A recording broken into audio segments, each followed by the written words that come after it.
This one, extremely embattled to say the least. We're talking about Byju Raveendran.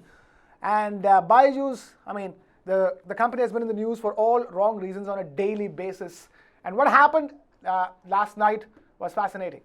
Byju Raveendran, the founder, the co-founder, along with his wife Divya Gokulnath, of Byjus, decides to write a letter to his employees explaining to them what all is going on with all that they are hearing about the company. Why did the auditors quit? Why were there resignations from the board of Byjus? Why weren't the full salary, the provident fund part of the salary not credited for some employees? So many questions surrounding Byjus, and Byju Raveendran decides to write a letter to his employees.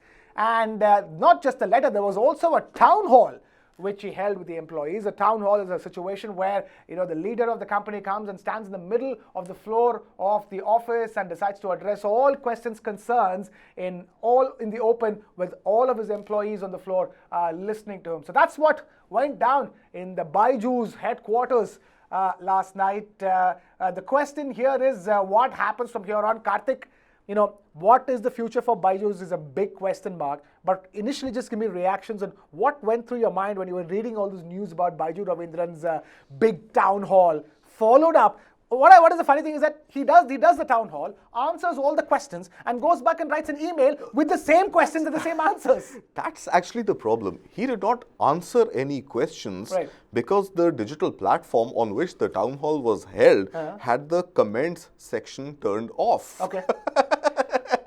So I'm saying here we are doing the story immediately after discussing TCS and Tata Group, and just look at the kind of difference between how diametrically different the organizations are in the way they behave and they work.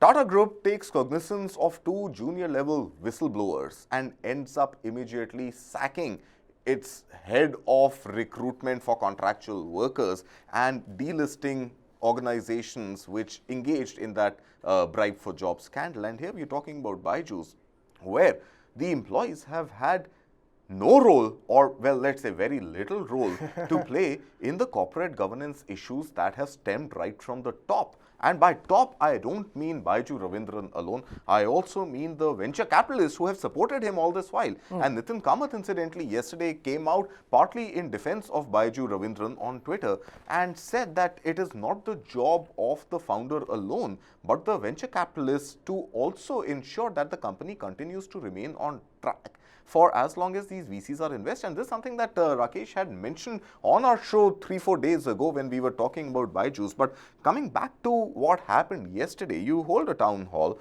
and in the town hall you have your comments section turned off on the digital platform that held the town hall. So employees could not directly engage with you, but only listen to you one-sided.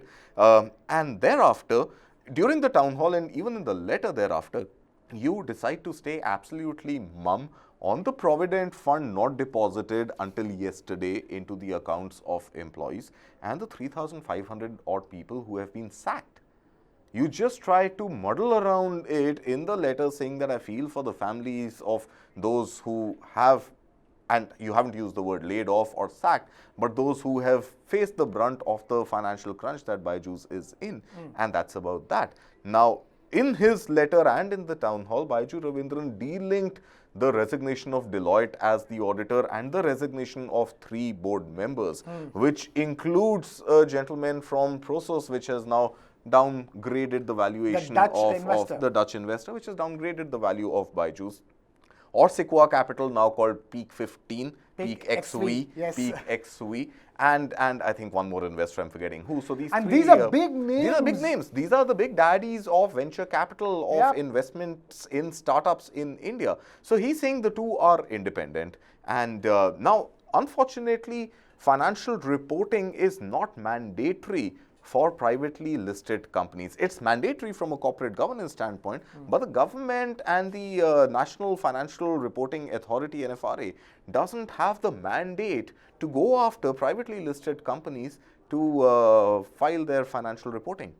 They go after the public limited companies, Right. definitely the listed companies, but the unlisted, privately held companies, NFRA has no authority over them. So that's the secondary story coming out of this, that does NFRA need more teeth, and do we need to ensure that auditing of books happens regularly for large companies? Because NFRA, National Financial Reporting Authority, recently said that auditors cannot absolve themselves of their responsibility just because they've quit a company. Correct. So just because Deloitte has quit doesn't mean Deloitte can absolve itself of the responsibility of auditing Byju's books so far. But the fact of the matter is that rule only applies to public companies and not to private companies. And to listed companies, public limited as well as publicly listed companies. Exactly, and not to private Not and to private privately listed held companies. We'll have to wait and watch.